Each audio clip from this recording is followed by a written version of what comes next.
Amazon Prime brings a new original series called Solos. It's kind of like Black Mirror light. There are some interesting concepts, but is it worth the time to watch?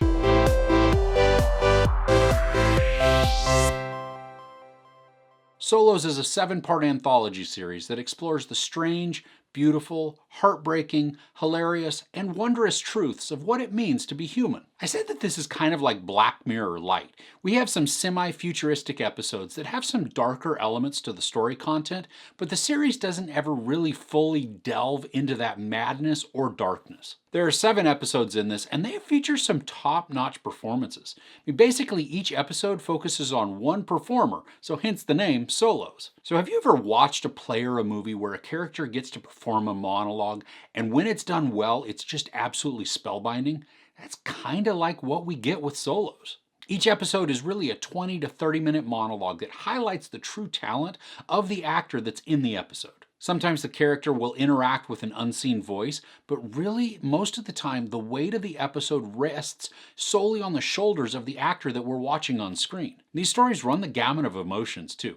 We get to see sadness, hope, restlessness, there's fear, acceptance, anger, and even joy. And the actors that give their talent to the series, they include Anne Hathaway, Anthony Mackie, Constance Wu, Helen Mirren, Uzo Aduba, Nicole Beharie, Morgan Freeman, and Dan Stevens. Now, I found the cinematography to be really compelling because we're typically seeing a single setting for each episode. Now, I'm not saying that they're all the same setting, each is unique, but each episode has one location where the characters perform. It's got an intimate feel because of this, and sometimes it's like we're peering into the setting without the characters knowing.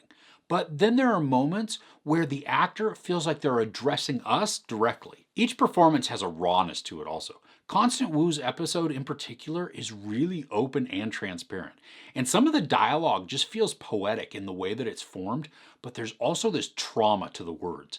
The episode is really emotional and her performance is just, it's amazing. Now, each of the episodes takes place in the future. Some of it may be near future, and other of it might be a little bit farther down the road. But the beauty is that for the most part, the timeline is vague, so it doesn't feel like it's going to be outdated anytime soon. And with this also are some sci-fi elements, and I think that also helps to give the episodes that just Black Mirror feeling. But these don't feel like they're cautionary tales or even stories that are really meant to teach us a lesson.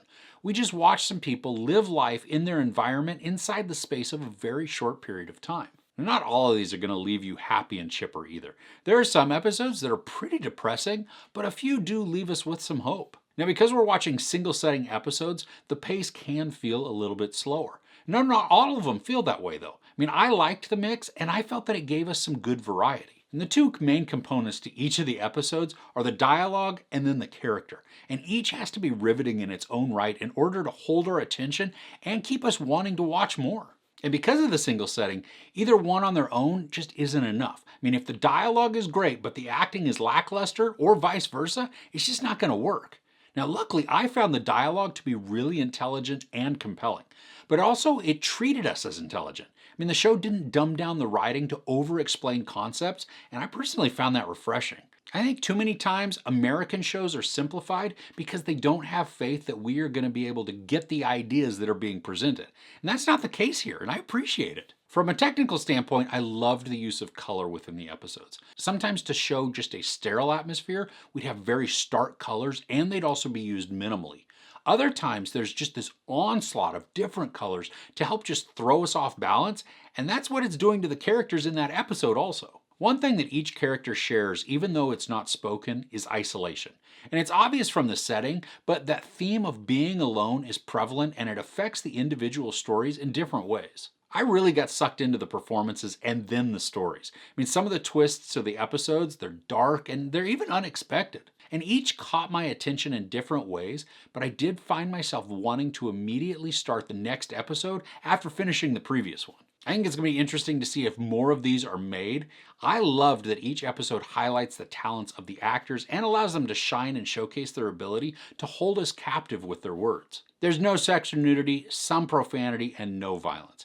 I give Solos 4.5 out of 5 couches. So what actor would you like to watch perform in this and give a 20+ minute monologue? I think I'd like to watch William H. Macy or Courtney B. Vance in an episode, but I'd love to know your choice in the comments below. If you enjoyed this review, please give it a like. Also, don't forget to share and subscribe. I'm Chris. This is Movies and Munchies. Thanks for couching with me.